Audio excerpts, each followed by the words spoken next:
Hello everyone, and welcome to another episode of Inside Out Smile. I'm your host, Dr. Amber Q, and I had an interesting thought today because I generally sort of record the podcast on a weekly basis. I don't batch record and things. I actually speak with you about things that are happening on a day-to-day basis in my life, things that I've noticed. And so today I was thinking about sort of personality and ego. And I was really thinking that we've confused abundance with accumulation, because at the end of the day, we don't need much to survive. But a lot of us, or most of us, I think in the Western world, and maybe even other parts of the world, we see more stuff as being necessary for our security, whether that's more clothes, more gadgets, a bigger house. But the reality is, I remember programs when I was younger, and people had their clothing and their Sunday best, so an outfit that they wore, and then another outfit for their Sunday best. And, you know, the reality is we also don't need to eat that much. And it's just that we've just gone beyond that, haven't we? When you see others suffering around the world, including Palestine, you just see that, oh my gosh, you know, what are we doing? I feel that our ego is just operating on so many sort of levels, because there are all these billionaires and trillionaires who own most of the wealth in the world. And I'm sure some of them are lovely, but I don't think that, I don't know, but, you know, obviously we've heard some of them, not being nice. Gosh, I can't get my words out. But, you know, you also can see that in ordinary people. And there's so many videos on there in social media doing social experiments where some people, ordinary people, are not willing to help. And even if it's a neighbor or something, whereas other people are. Now, the people who don't want to help, I mean, whether you're a billionaire or just an ordinary person, if one doesn't want to help, if you're in that category, it's just, I mean, your energy is identical to a billionaire who's being awful to the people that work for him or her.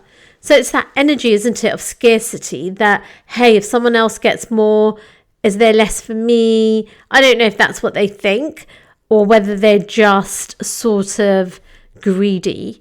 Because the thing is that I was watching a video the other day, and somebody was saying that the more you give, the more flows through you, because, you know, it's all just energy.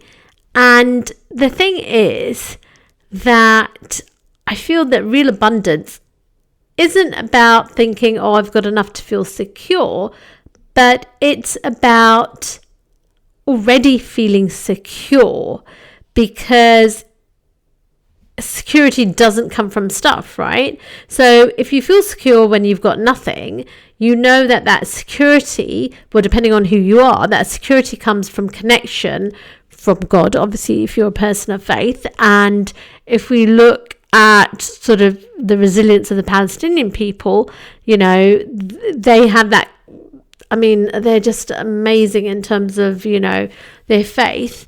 But when I look at sort of the rest of the population, how many of us feel that we have security which comes from our connection with God, you know, because security doesn't come from stuff. And even if we look at different faiths, they all sort of, their commonality is service. So knowing that your value isn't tied to your job title or your net worth, but from, you know, from our service to humanity. And so I don't know whether, I mean, I'm thinking about my own relationship with enough. and when is enough actually enough? And what are we doing with everything beyond enough? Because I've certainly, I gave some clothes today to, the Americans call it Goodwill. In the UK, we call it charity shops. And I know there's there are all these sort of apps where you can sell things, and maybe I will sell some of my other things, because I'm feeling the need to just shed a lot of things, and I really want to return to natural fibers for all of my clothing as well. But the point is that we just have so much stuff, and I think that there's just such a disconnect everywhere, because our ego is just, people are so impatient, and it's like egos everywhere are more concerned with convenience rather than humanity. And I think certainly we can see that in the case of the genocide, where countries are just not stopping it. They're just not stepping in. And I don't know, obviously, what the agenda is for those other countries, but what is that about? All we know is that they are more concerned about whatever their agenda is than humanity.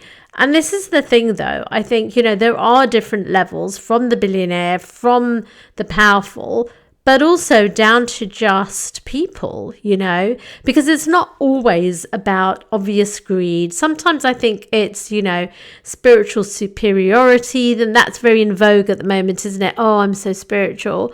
And just that subtle sort of entitlement, I think, as well as obviously those with intellectual arrogance. But the thing is, it all boils down to one thing, right? Where one person thinks that they matter, or their needs matter more than those of others. And, the antidote isn't sort of, just being sort of judging oneself, etc. But it's just service, right? Because service does really kind of break down, that illusion of separation between yourself and the other. Because when, when you're genuinely serving someone else, you can't have that story in your mind, that narrative that you are more important than they are, and I think that, it's just, the research shows as well that when we are contributing to others, whether it's volunteering or random acts of kindness, that's when people have the sort of the greatest increase in their well-being. And so I think that's the paradox, right? Because the more that we focus on serving others, the more our own needs get met. And I'm not talking about sort of law of attraction and all that kind of thing, but just purely because service connects us to community, and humans, we're social animals. We thrive in community as part of our evolutionary psychology.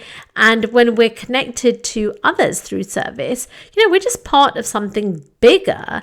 And I think that that's something bigger, just, that's how humans survived, right?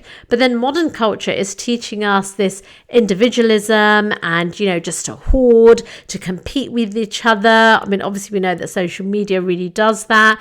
And it's all about, hey, you're on your own, you've got to look after number one, so let's just accumulate stuff, resources and things. And this is, we're seeing the results of that, where everyone has anxiety, people are unhappy, people are isolated.